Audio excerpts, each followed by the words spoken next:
Assalamualaikum warahmatullahi wabarakatuh. Hamdan wa syukronillah, salatan wa salaman ala rasulillah, amma ba'du. Anak-anak sekalian, bagaimana kabar anak-anak dan keluarga? Semoga anak-anak bersama dengan keluarga dalam keadaan sehat walafiat. Pada kesempatan kali ini, Pak Alian menyampaikan kepada anak-anak semua tentang Hari Raya Idul Adha atau biasa disebut dengan Hari Raya Idul Kurban.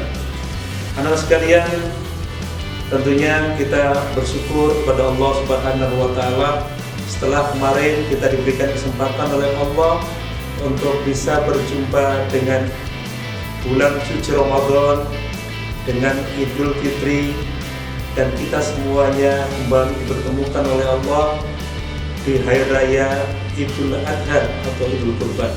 Anak sekalian, tentunya yang pertama Pak Ali mengucapkan selamat merayakan Hari Raya Idul Adha. Yang paling penting anak sekalian, ada banyak makna sesungguhnya yang ada pada pelaksanaan Hari Raya Idul Adha atau Hari Raya Idul Kurban. Dari sekian makna, Pak Ali akan mengambil beberapa poin karena tidaklah cukup waktunya ketika makna yang begitu banyak, nilai-nilai yang terkandung di dalamnya disampaikan dalam waktu yang singkat ini. Apa makna yang pertama anak sekalian? Ibadah kurban berasal dari kata koroba yang robu kurban, yang artinya adalah dekat.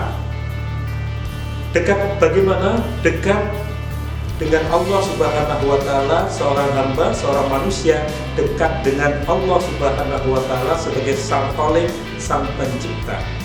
Karena sungguhnya anak sekalian, tradisi ibadah kurban yang setiap saat dilakukan pada pelaksanaan Idul Adha adalah sebuah tradisi mendekatkan seorang hamba, seorang manusia kepada Allah Subhanahu wa Ta'ala sebagai sang pencipta. Ini artinya apa? Semoga dengan sarana ibadah kurban itu seorang hamba akan semakin dekat dengan Allah, dengan Tuhannya. Oleh karena itu, sesungguhnya kedekatan seorang hamba, seorang manusia kepada Tuhannya itu adalah sebuah keniscayaan yang harus dilakukan, yang menjadi bagian dari nilai ibadah kurban itu sendiri. Yang kedua, anak-anak sekalian, di dalamnya juga terkandung semangat tentang semangat berbagi dengan sesama. Tentunya bagi sebagian yang punya rezeki berlebih, ibadah kurban menjadi suatu keharusan. Karena apa? Karena seorang manusia, seorang hamba diuji oleh Allah. Bagaimana kecintaan kepada hartanya, kecintaan terhadap apa yang dimilikinya itu lebih tinggi dibandingkan atau lebih rendah dibandingkan kecintaan kepada Allah Subhanahu wa Ta'ala. Tentunya ini diuji. Ketika dia mampu menyisihkan sebagian hartanya untuk berkurban, berarti dia lebih cintanya kepada Allah lebih tinggi terhadap harta yang dimiliki.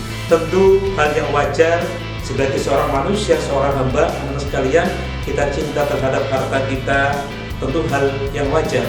Karena manusia itu sudah ditakdirkan atau dikodratkan cinta terhadap harta dunia. Tapi jangan sampai cinta kita kepada dunia, cinta kita kepada harta kita mengalahkan cinta kita kepada Allah Subhanahu wa Ta'ala. Disitulah anak sekalian, sesungguhnya kita diuji oleh Allah.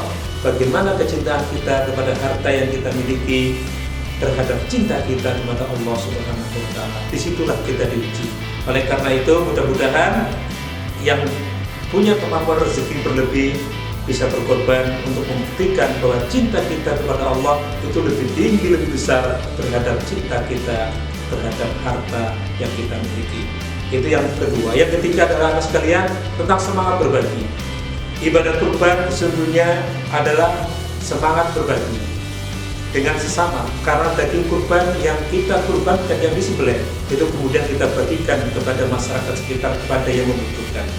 Di situ anak-anak sekalian ada nilai sosial, bagaimana ketakwaan kepada Allah diikuti dengan nilai sosial, dengan semangat berbagi. Karena ketakwaan kepada Allah tentu harus diikuti dan diimbangi bagaimana kepekaan sosial kita, kepada masyarakat, kepada lingkungan di sekitar kita. Oleh karena itu, anak sekalian, dengan semangat berbagi itu menjadi satu nilai bagaimana kita menjadi manusia yang dermawan, menjadi manusia yang suka memberi. Itu juga diajarkan di sekolah kita, bagaimana semangat berinfak di hari Jumat ketika dulu sebelum pandemi kita sudah dibudayakan, sudah diajarkan tentang semangat berbagi dengan sesama, berbagi dengan orang di sekitar kita. Oleh karena itu, anak sekalian, disinilah sungguhnya nilai berbagi, nilai membantu dengan sesama, apalagi di tengah-tengah pandemi seperti ini, saling berbagi, saling memberi, itu menjadi satu keutamaan agar kita peka terhadap masyarakat yang ada di sekitar kita. Karena ketakwaan kepada Allah tentu akan bernilai lebih ketika diikuti dengan ketakwaan sosial kita terhadap lingkungan yang ada, terhadap masyarakat di sekitar kita. Baiklah anak sekalian, itulah sungguhnya makna nilai yang ada di dalam ibadah kurban. Tentunya masih banyak nilai-nilai yang lain yang bisa disampaikan, yang bisa kita ambil ibrah atau pelajaran. Tapi karena waktu yang terbatas, hanya 3 nilai itulah yang bisa Pak Ali sampaikan. Mudah-mudahan anak-anak bisa mengambil pelajaran, mengambil nilai yang terkandung di ibadah kurban atau Hari Raya Kurban 1442 Hijriah pada kesempatan kali ini. Demikian yang dapat Pak Ali sampaikan. Wabillahi taufiq wal hidayah. Wassalamualaikum warahmatullahi wabarakatuh.